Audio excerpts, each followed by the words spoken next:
These skills instantly turns a person on. We're going to dive into this today. Are men and women that different when it comes to love? In some ways, yes, and in some ways, no.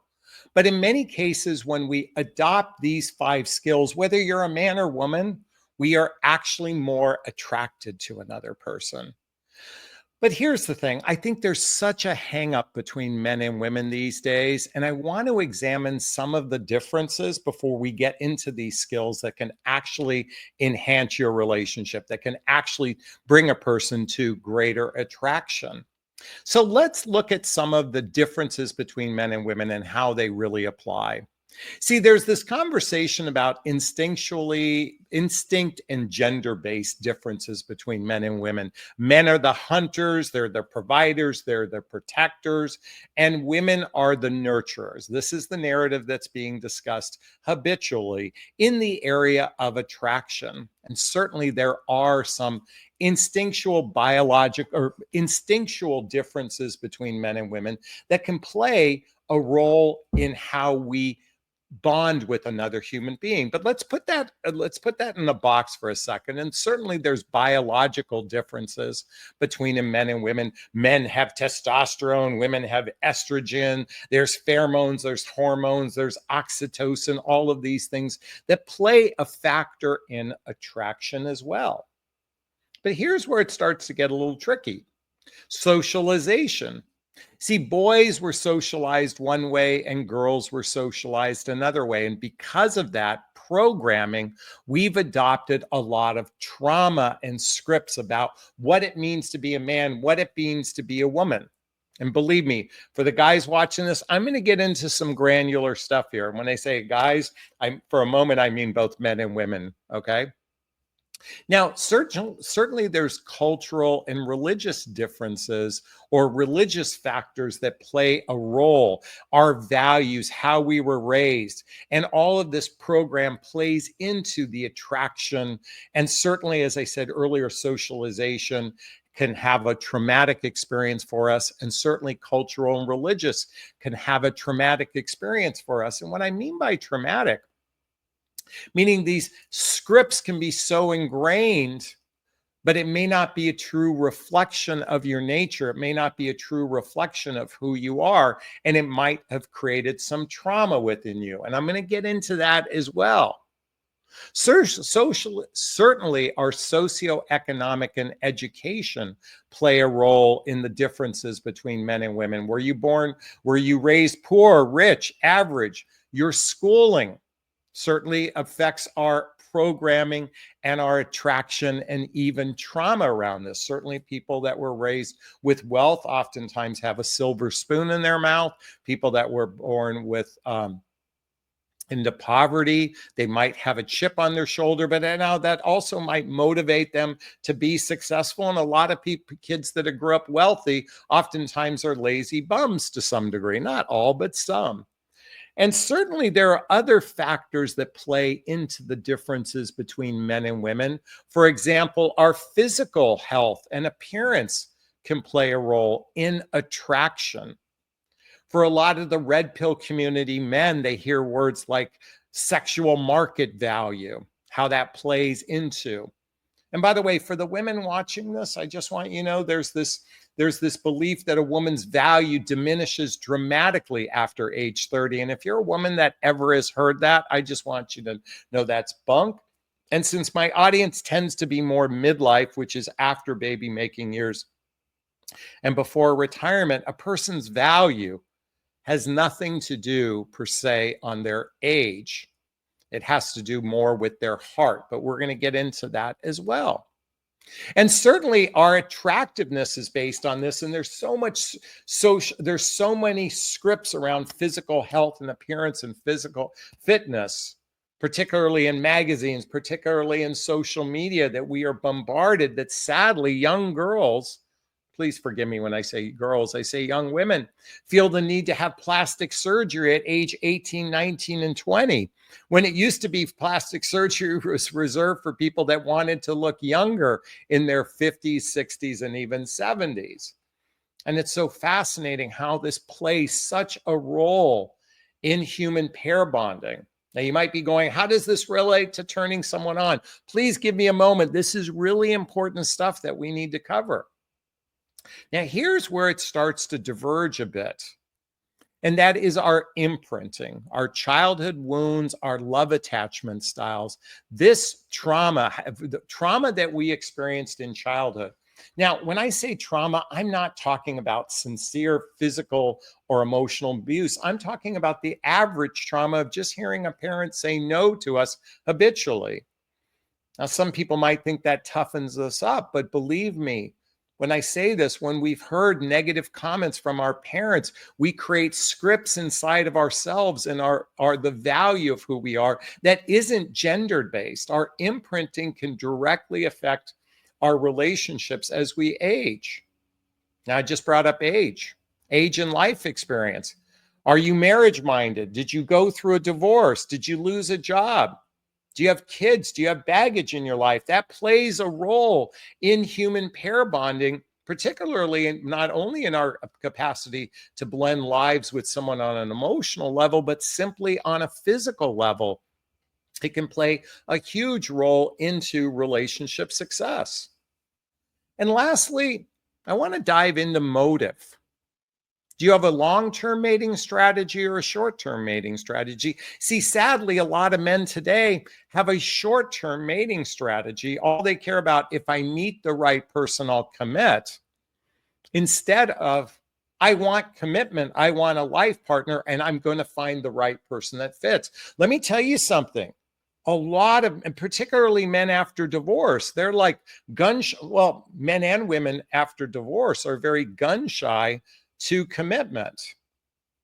And so what's the bottom line of this part of the conversation is that our core differences are, a lot of it are based on scripts that we grew up with, the socialization, the scripts of culture, the socioeconomic education, certainly the scripts of social media and just media in general, how that plays a role. And then our life experiences, that there's no wonder we have chaos in the dating marketplace. It's no wonder that we humans are rather dysfunctional. And I jokingly say it's the Hunger Games out there.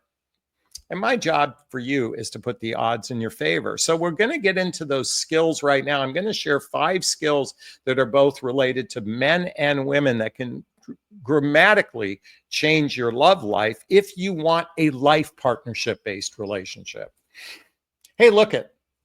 If you want just a hookup, that's okay. If you want a situationship, that's okay. It's casual, that's okay. But if you genuinely want a life partnership-based relationship. Now, look, I know the men watching this, you have such a narrative regarding women that they're users, that they only care about money. Let me just tell you, women have the same issues with men. They don't want to be a nurse and they don't want to be a person relationship. So just be aware that while younger women might act one way, I'm going to tell you those in their 40s, 50s, 60s, and beyond operate from a different perspective. And let me just tell you about these 5 skills I'm about to share with you. We're not born with this stuff. We have to learn this stuff. We have to adopt this stuff for ourselves. And if you don't believe it's possible to have this, then it's going to be a struggle for you to be in a relationship where you have that intense attraction for one another, where you're instantly turned on by each other. And I'm here to offer these 5 skills. For the first one is an easygoing personality. Do you have an agreeable nature? By the way, whether you're a man or woman, do you have an agreeable nature? I got to tell you something.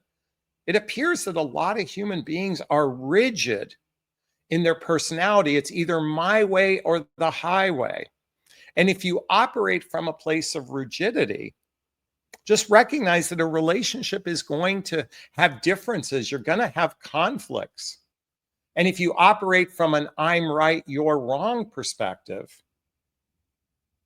you have to ask yourself, would you rather be right or would you rather be happy? Do you naturally have an easygoing personality? Or is it something you have to work on? Is it something you have to learn to accept another human being for the way they are? And they have to accept you for the way you are. But are you going to do it from a place of love, or are you going to do it from a place of defensiveness and you want to disagree? Look at, I see a lot of people that are hung up on their stuff. They are so hung up on their stuff, and they'd rather be right than they'd rather be happy. So I'm just going to encourage you. I'm not here to teach you how to have an easygoing personality and to be agreeable. I'm just going to share with you that's way more attractive than a defensive, argumentative, person. And I think you recognize that as well. Number 2, you've adopted self-love. Now, for some of the men listening, they go, what the heck is self-love anyway? By the way, if you don't know what it is, I highly recommend reading my book, What the Heck is Self-Love Anyway? A Journey of Personal Development, Self-Help, and Spiritual Work. And let me just say this, self-love is self-worth, self-confidence, self-reliance, self-respect, self-discipline is all wrapped up in the word love. Self-love. Self-love means I don't need you to love me so I can feel good about myself. I can nurture and validate myself. Sadly, I notice a lot of women particularly need a tremendous amount of validation. And by the way, guys can be just as needy as well. By the way, it's 11:11 now. The video's been on for 11 minutes and 11 seconds. Adopting a healthy dose of self-love. That means you've done personal development, self-help, spiritual work, and therapy to heal the childhood wounds and adult traumas, and to heal those wounds around those scripts of what masculinity and femininity represent.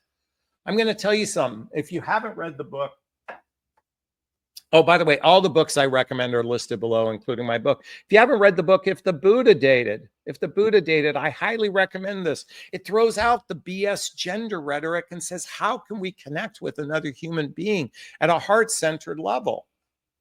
For some of the men listening to this, you're going to go, oh, this is just a bunch of woo-woo crap. I'm here to share with you.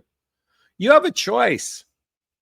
You can be marred in the whole narrative that women are bad and they're not good for you, and you can be the men going your own way. And ladies, you can adopt the belief that men are commitment phobic, that they're emotionally unavailable.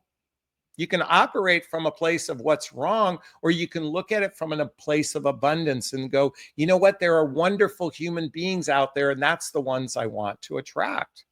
Which leads us to number 3. What instantly turns a person on is you clearly know what you want. You know your standards. I said this earlier. Do you have a short-term mating strategy or a long-term mating strategy? Are you committed to commitment? See, if you're committed to commitment, then you know you want a life partner and you're going to find the right person for you, instead of hoping to find the right person and then shifting your beliefs into partnership. People that clearly know what they want, they have their standards of what they want. Now, I will say to you, a lot of people, their standards are ridiculously picky. He has to be over 6 foot tall. He has to be worth, millions of dollars. He has to have 6-pack abs, and he has to have a 6-inch or larger penis. That's from the women's perspective. From the men's perspective, all they care about is a young woman. Come on, guys. Really? Don't you want a life partner that can be there for you through thick and thin, that will take you to the colonoscopy appointment if you have one? Isn't that what you want? Be clear about your standards and be careful being overly picky about them. Number 4, you have boundaries. You establish boundaries. I like the way Brene Brown characterized it. And by the way, I should say boundaries and agreements, but I like the way Brene Brown talks about it. As a boundary is simply what's okay and what's not okay for me. See, a boundary is honoring your standards. It's knowing what your standard is in a relationship. Are you looking for a relationship like what I was looking for, where we spend 3 or 4 days and nights a week together, doing shared activities, hobbies, mutual interests, spending time with family and friends, teamwork, building skills, both in our personal life, traveling? Did I mention that? And intimacy, both physical and emotional intimacy, that leads to either moving in together or getting married. And because of that standard, then you should be talking about the relationship from both, how did you get to where you're at today on an emotional level? Where are you today in this relationship? But more importantly, you should most likely be talking about, where do we want this relationship to go? How do I want to be in my life? going forward with another person. This is setting up agreements and conversations with one another, because if you're not having these agreements and conversation, you're just kind of rolling the dice. But Jonathan, the guy I'm with, says we should just live in the moment, and the men are saying we should just live in the moment. Guys, let me just say this. It's great to live in the moment, to appreciate the moment. But if you don't have a game plan or where you want to go in this relationship, do you operate that in your professional life as well? Do you operate, oh, I just want to live in the moment in my professional life? Your purpose is something that's driven you. And so ask yourselves, men and women alike, what's the purpose of a relationship? What is the destination we want to have within this relationship, instead of let's just live in the moment? That's just a bunch of crap, in my opinion.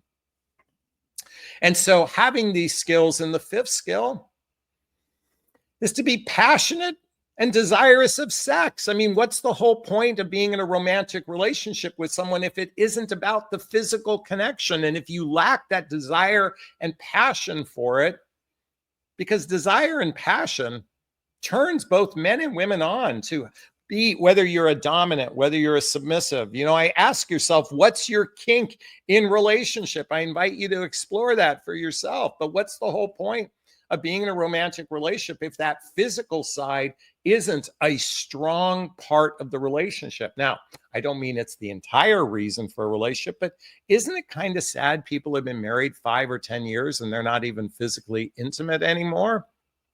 You should adopt this as agreements between one another. Even Esther Perel talks about maintenance sex. But a lot of people are acting very attitudinally, or have an attitude about it, that if I'm not feeling it, we shouldn't have it. And I'm just here to say sex is a great thing. And sometimes adopting a regular practice, but coming from a place of passionate desire, is certainly turns on our partner. What does instantly turn on our partner? These 5 things: easygoing personality and agreeable, self-love, which means self-worth, self-confidence, self-reliance, self-respect. Number 3, they clearly know what they want. They have their standards in relationship. Number 4, they set up boundaries and agreements with one another to honor those standards. And lastly, passionate and desirous of sex is certainly a major turn on for both men and women alike. Is this sinking in? Is this resonating with you? Please let me know if it is. I'd like to hear your thoughts.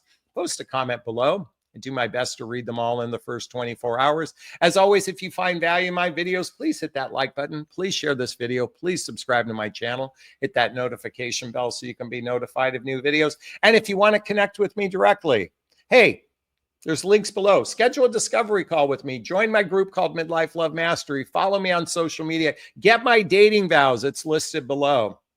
And also get my book as well. And all the books I recommend are listed as well. All right, I'm going to wrap up this video as I always do. First off, give myself a big, gigantic Jonathan Merrick of self-love. I'm going to reach into the camera and give you a hug of love if that's okay. I'm going to ask you to turn to someone, a pet, a teddy bear, a pillow. Give it or them a hug of love, because hugs are a great source of love. And let's face it, we could all use more love in our lives. Thanks a bunch. Bye-bye now. Bye-bye.